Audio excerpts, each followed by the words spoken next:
The night the neighborhood blew up started with one loud argument and ended with broken glass and sirens. Nobody expected a routine dispute to become the moment everyone chose sides. It began in the cul-de-sac when Karen, a woman known for sharp words and zero patience, confronted a row of neighbors over what she claimed were minor slights. A recycling bin left too close to her driveway, late-night music, children playing where she wanted quiet. Her voice carried farther than usual. Tempers flared. People came out on porches to watch, some to calm things, most to gawk. The confrontation escalated fast into a shouting match that woke people in nearby houses. Scene after scene unfolded. First, a heated exchange on the sidewalk where Karen pointed fingers and accused a neighbor of disrespect. Second, someone in the crowd tried to defuse the argument and was met with a cold refusal and a louder tirade. Third, a teenage bystander recorded the entire thing on his phone because it felt like the kind of drama that later turns into viral clips. Tension brewed into chaos when an agitated man from across the street, fed up with the repeated disturbances and convinced nothing would change, stormed toward Karen's house late in the evening. He kicked the gate open, pushed through the yard, and in a moment of anger smashed several window panes with a baseball bat. The crash reverberated through the block. Inside, glass showered the front room. Pictures fell, shards glittered across the rug. Karen's shrieks pierced the night as she called for help and accused her neighbors of escalating a harmless complaint into a riot. Neighbors poured out, some to help, most stunned and furious. Several witnesses immediately came forward with their phones in hand. The teenager who recorded the sidewalk argument now had footage of the lead-up. The woman across the street, whose bedroom faces Karen's porch, could attest to how often she had shouted. Two older neighbors who had tried to mediate stepped forward to describe Karen's pattern of public quarrels. Police arrived quickly after a dozen emergency calls. In the tense minutes before the officers took statements, a dozen short scenes played out across the lawn and driveway. A neighbor bandaging a small cut from a flying shard, the man who broke the window pacing and repeating that he had reached his limit, Karen sobbing and yelling for justice. The responding officers conducted a rapid assessment. The man who smashed the windows was detained for vandalism and disorderly conduct.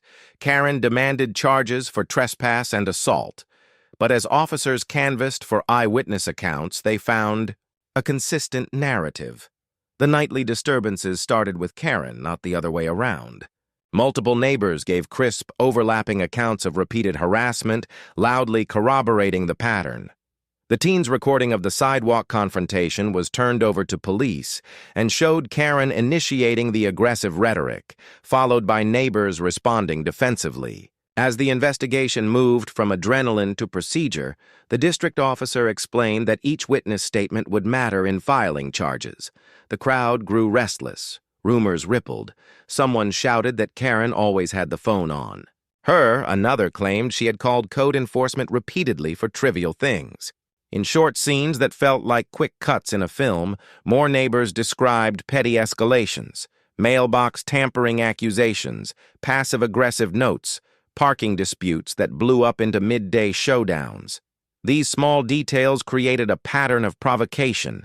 The police consolidated statements and, after interviewing witnesses and reviewing the video evidence, determined that although the man had committed property damage and would face criminal charges, Karen's continual escalating harassment had been the precipitating cause of the night's violence. The officers issued citations where appropriate, but crucially, when the matter moved to prosecutorial review, it became clear that the community's testimony painted Karen as the recurrent aggressor.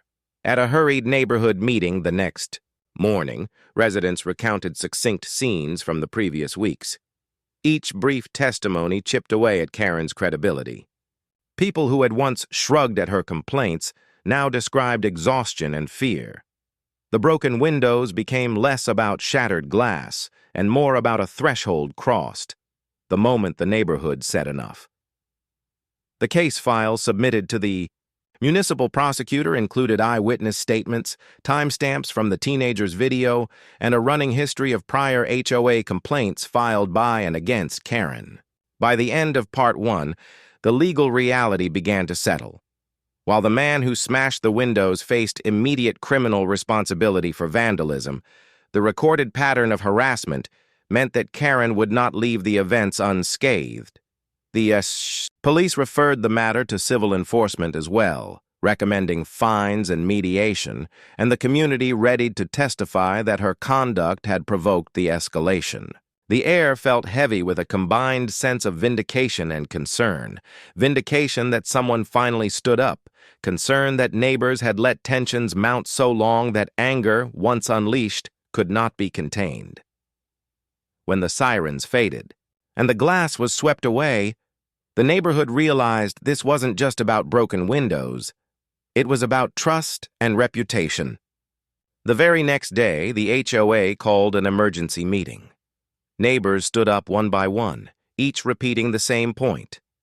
Karen had been the source of constant arguments and disruptions. The board fined her heavily and required her to attend mediation sessions. In court, the man who smashed the windows couldn't escape responsibility. The judge ordered him to pay for the damage and attend anger management classes. Karen, though showing off her broken windows as proof of victimhood, was still held accountable, thanks to the collective testimony of her neighbors.